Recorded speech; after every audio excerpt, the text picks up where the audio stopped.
आजच्या कार्यक्रमाचे अध्यक्ष व्यासपीठ व्यासपीठावर माझे गुरुवर्य आणि माझे विद्यार्थी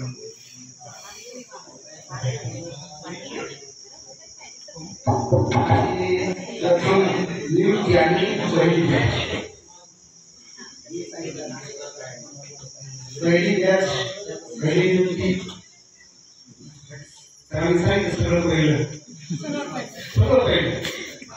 आणि मग पहिलं काय असतं हे मी स्वतःमध्ये व्यक्त करू शकत नाही. म्हणजे मला पहिल्या बॅचनं काय दिलं ती पहिली बॅच आहे माझी त्यांना विद्यार्थी म्हणून नाही माझी संपत्ती फार जीव लावला आहे आणि त्या पद्धतीचे विद्यार्थी इथं घडले पण मनामध्ये थोडं त्यांना परिचय सांगून काहीतरी वाटलं नाही. उद्धव काय व्हायचं पुढे उत्तम प्रकारचं जे नोकरी करतो शेतीमध्ये दुसऱ्या कामाला परंतु ज्या पद्धतीने तो त्या माताची नोकरी दिली तर तिथंच येतो हा माझा विद्यार्थी म्हणजे किती प्रामाणिक इमानदार आहे याचा मला साथ आला.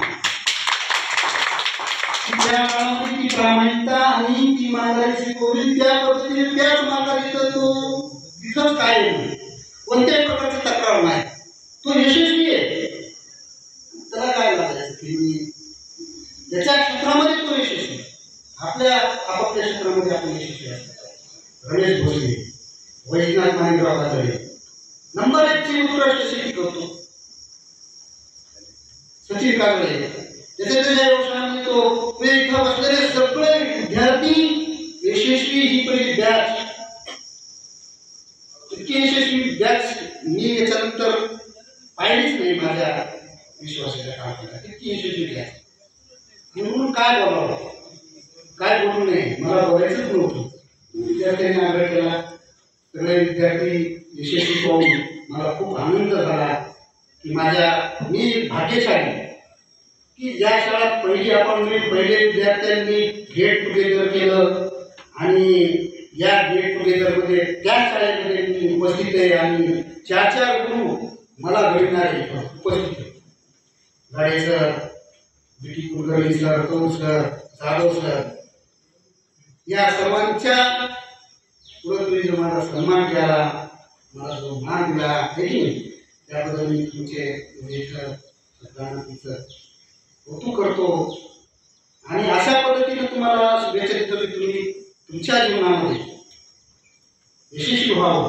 यशस्वी होत असताना सरांनी सांगितलं की प्रत्येक कामाला आपण कमी समजायचं नाही आणि काम करत असताना कधीही घाबरायचं नाही.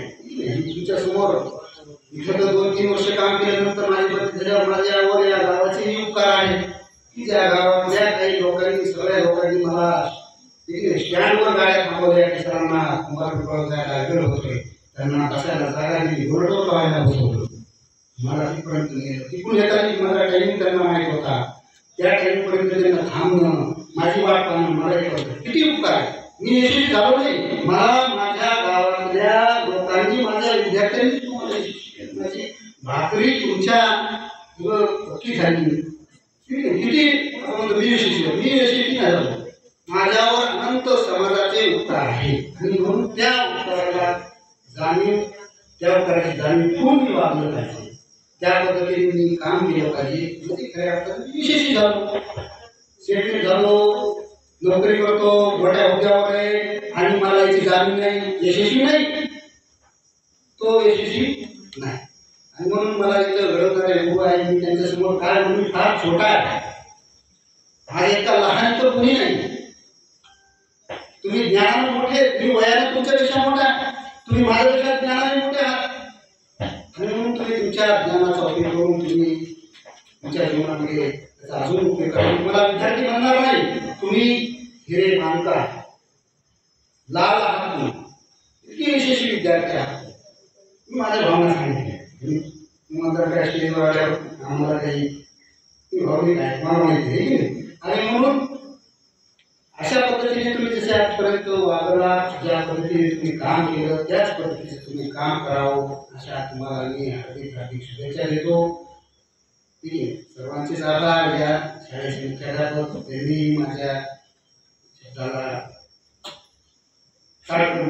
देऊन मला परवानगी द्यायला सांगितली की विद्यार्थ्यांना तुमची शाळा, मी तर अगोदर मी शाळेला माझी शाळा होतो, माझी शाळा सरच्या अगोदर माझी शाळा, सरची नंतर शाळा, मुख्याध्यापक शाळा माझी, गाव माझं विकत नाही आणि त्या हेतून मी काम करतो. त्या पद्धतीने तुम्ही सुद्धा तुमच्या गावासाठी सुद्धा तुम्ही काम नाही करता, तुम्ही त्याच्यासाठी भावना चांगली ठेवा, त्या पद्धतीने वागा. असं जर केलं तर तुम्ही तुमच्यासारखा आनंदी होऊन राहा. खरा जीवनाचा जर आनंद असं करतो आपल्या प्रामाणिकपणामध्ये आहे, आपल्या इमानदारीमध्ये आहे, आपल्या कर्तृत्वात आहे. आणि म्हणून आलेल्या कोणत्याही संकटाला न घाबरता आघाडीचा मी सांगितलेलं आपल्याला पहिल्यापासून आपल्याला म्हणून तुमच्या त्यांच्यासमोर न घाबरता त्याचा कठीण सामना करून आपण पुढे जाऊया. आणि अशा पद्धतीने तुम्हाला मी शुभेच्छा देऊन मला जी बोलण्याची संधी दिली त्याबद्दल माझी